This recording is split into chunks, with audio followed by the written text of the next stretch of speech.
Next question है यहाँ पे, चार सिद्ध कीजिए कि 3√2 एक अपरिमेय संख्या है। तो हमें यहाँ पे सिद्ध करना है कि 3√2 एक अपरिमेय संख्या है। तो हम मान लेंगे यहाँ पे, माना 3√2 एक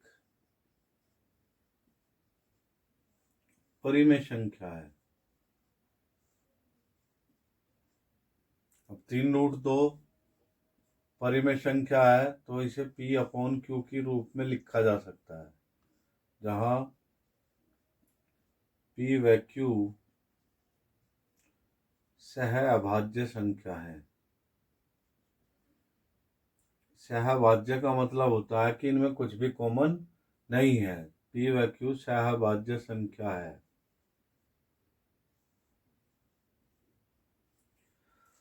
अब यहाँ पे P/Q का मतलब है, एक परिमेय संख्या से मतलब होता है कि P और Q दोनों ही पूर्णांक है, एक पूरे नंबर है। तो यहाँ पे √2 का मान निकालेंगे। √2 बराबर हो जाएगा P/3Q। तो अब आप देख सकते हैं P/3Q क्या हुआ, एक परिमेय संख्या हुई, और √2 क्या है, एक अपरिमेय संख्या है। और ऐसा कभी नहीं होता कि एक अपरिमेय संख्या एक परिमेय संख्या के इक्वल हो। तो यहाँ पे P/3Q एक परिमेय संख्या है,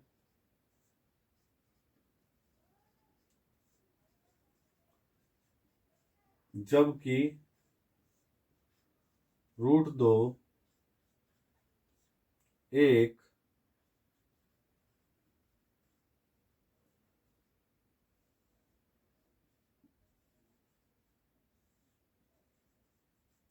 अपरिमेय संख्या है। तो यहाँ पे विरोधाभास है, यहाँ विरोध का आभास हो रहा है, यानी यहाँ विरोधाभास है। ये अपरिमेय है, ये परिमेय है, तो विरोध का कुछ आभास हो रहा है। तो हमारा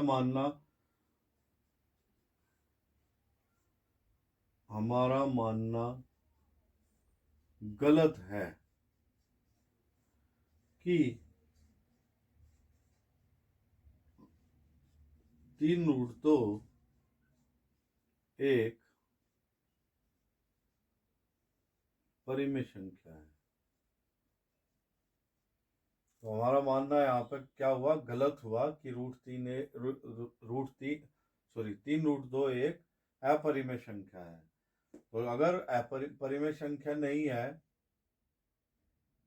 अगर ये परिमेय संख्या नहीं है तो संख्याएं दो तरह की होती हैं, परिमेय और अपरिमेय। अगर ये परिमेय नहीं है तो ये क्या हो जाएगी, अपरिमेय हो जाएगी। अतः 3√2 एक अपरिमेय संख्या है, और यही सिद्ध करना है।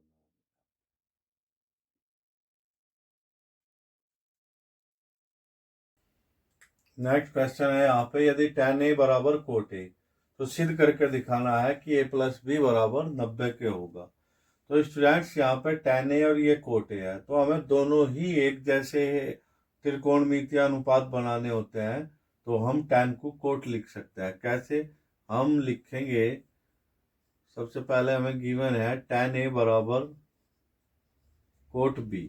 तो tan A को हम लिख सकते हैं cot 90 माइनस A।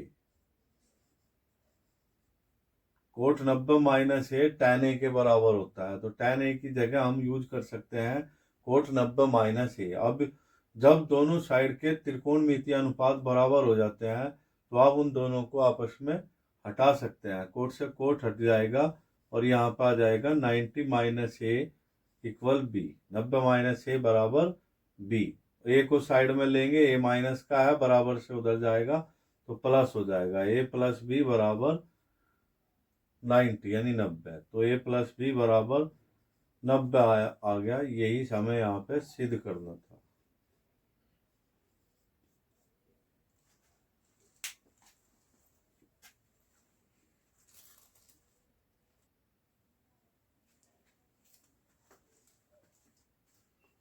तो नेक्स्ट क्वेश्चन यहाँ पे गिवन है 6 मीटर लंबाई वाले एक ऊर्ध्वाधर स्तंभ की भूमि पर छाया 4 मीटर है, जबकि उसी समय एक मीनार की छाया की लंबाई 28 मीटर है, तो मीनार की ऊंचाई ज्ञात करनी है। तो यहाँ पे सबसे पहले 6 मीटर लंबाई का एक ऊर्ध्वाधर स्तंभ है जिसकी छाया की लंबाई 4 मीटर है।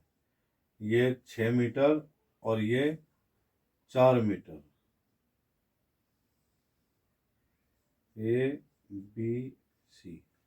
उसी समय एक मीनार है जिसकी छाया की लंबाई 28 मीटर है।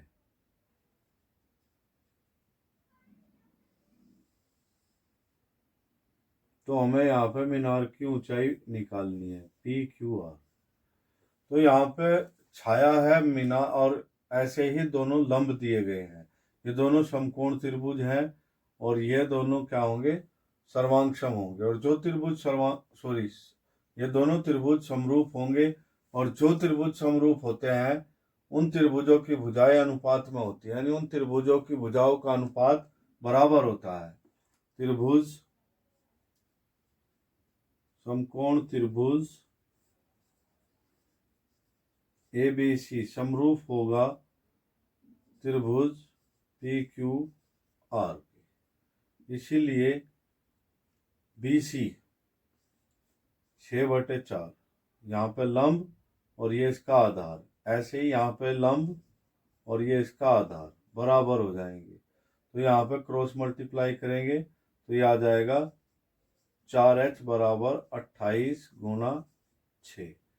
अब यहाँ h की वैल्यू निकाल लेंगे तो 28 गुणा 6 और अपोन में आ जाएगा 4।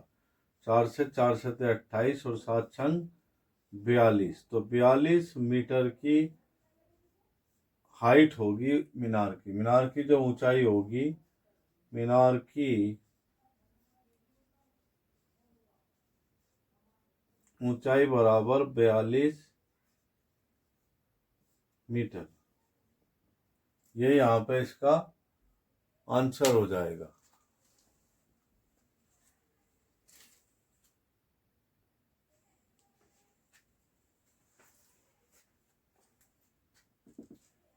नेक्स्ट क्वेश्चन यहाँ पे है, 7.6 सेंटीमीटर लंबा एक रेखाखंड खींचिए और उसे 2:3 के अनुपात में विभाजित कीजिए, और दोनों भाग माप कर भी लिखने हैं यहाँ पे। तो वैसे तो ये सब कुछ प्रकार से बनता है, लेकिन मैं हाथ से बनाकर दिखाऊंगा, आप उसी तरह से आप इसे बना सकते हैं। 7.6 सेंटीमीटर की हम एक लाइन ड्रॉ कर लेंगे। 7.6 सेंटीमीटर की एक लाइन खींच लेंगे हम यहाँ पे। फिर उसके बाद एक ए से एक न्यून कोण बनाती हुई रेखा खींचेंगे। न्यून कोण का मतलब है 90 अंश से छोटी। फिर 2:3 के अनुपात में बनाना है, तो इन दोनों अनुपात को आप ऐड कर देंगे, 2 और 3 5। तो इस न्यून कोण बनाती हुई लाइन के 5 बराबर हिस्से प्रकार से बनाएंगे। आप कंपास यूज करेंगे, एक चाप, 2 चाप, 3 चाप, 4 और ये 5। उसके बाद 5वें सिरे को आप बी से मिला देंगे यहाँ पे स्केल से। और उसके बाद सेट स्क्वायर लेके यहाँ से, कौन से नंबर से, दूसरे नंबर से, दूसरे नंबर पे एक लाइन ड्रॉ करेंगे ऐसे। यहाँ पे ऐसे लेके चलेंगे, यहाँ पे जैसे ही ये यहाँ पे आ जाएगा एक लाइन ड्रॉ कर देंगे यहाँ पे ऐसे। तो ये जो पॉइंट होगा ये इसे 2:3 के अनुपात में विभाजित करेगा। लाइन ए बी को ये वाला पॉइंट 2:3 के अनुपात में विभाजित करेगा। और फिर आप डिवाइडर की सहायता से इन दोनों हिस्सों को मापकर लिख सकते हैं। तो इस तरह से आप ये रचना कर लेंगे।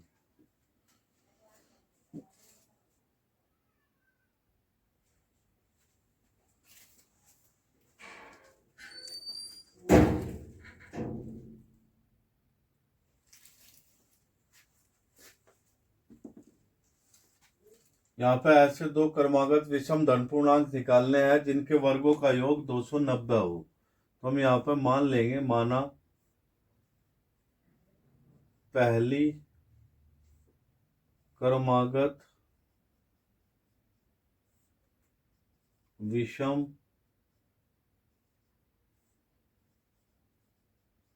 धनात्मक संख्या x है, तो दूसरी क्रमागत विषम धनात्मक संख्या हो जाएगी x प्लस 2, क्योंकि विषम संख्याओं में 2 का अंतर होता है। अब यहाँ पे उसने कहा जिनके वर्गों का योग 290 हो, अकॉर्डिंग टू क्वेश्चन x का square plus x plus 2 whole square is equal to 290 यानी 290। अब स्क्वायर ओपन कर लेंगे, यहाँ पे एक्स स्क्वायर प्लस 2 का स्क्वायर 4 और 2ab इन दोनों की मल्टीप्लाई का डबल यानी इन दोनों की गुणा का दुगना करना है, 4x बराबर 290। एक्स स्क्वायर 2x स्क्वायर और प्लस 4x प्लस 4 और माइनस 290 बराबर 0। 2x स्क्वायर प्लस 4x और 290 में से 4 घटा देंगे, यहाँ पे आ जाएगा 286। अब 2 से भाग दे दीजिए, 2 से भाग देने पर x square plus 2x minus 1 4 3। अब यहाँ पे हमें इसके फैक्टर करने हैं यानी गुणनखंड करने हैं। 143 के आप फैक्टर बना लीजिए यहाँ पे। तो अब हमें यहाँ पे इसके फैक्टर बनाने हैं। अब इसे हम भाग देंगे 11 से, 11 एकम 11 और यहाँ पे बचेंगे 3, 11 3 33, तो 11 13, 13 में से 11 घटा देंगे यहाँ पे, तो x ये आ जाएगा 2x, 13 में से 11 घटाएंगे तो 2x आ जाएगा, 143 बराबर 0। अब x square plus 13x minus 11x minus 143 बराबर 0। x कॉमन लेंगे यहाँ से, x प्लस 13 माइनस 11 कॉमन ले लेंगे यहाँ से, x माइनस 11 से इसे भाग देंगे 13, जब माइनस बाहर लेंगे तो यहाँ पे प्लस बचेगा। अब x प्लस 13 दोनों नंबर से कॉमन लेंगे, यहाँ पर आ जाएगा x और यहाँ पे 11।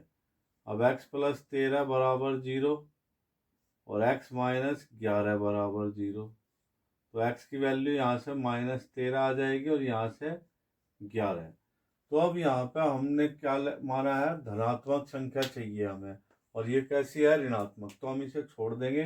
पहली विषम धनात्मक संख्या, पहली विषम संख्या आ जाएगी, पहली विषम संख्या बराबर 11 और दूसरी विषम संख्या 11 प्लस 2 13। तो ये इस तरह से इसका आंसर हो जाएगा।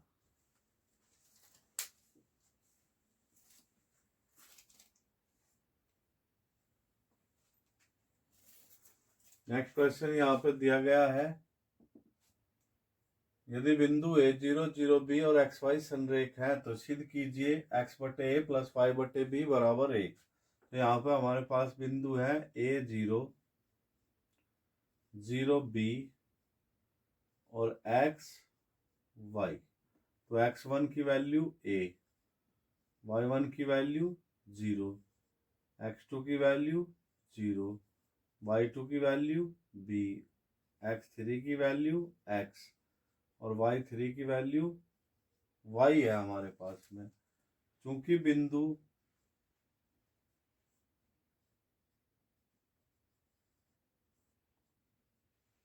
संरेख है, इसीलिए त्रिभुज का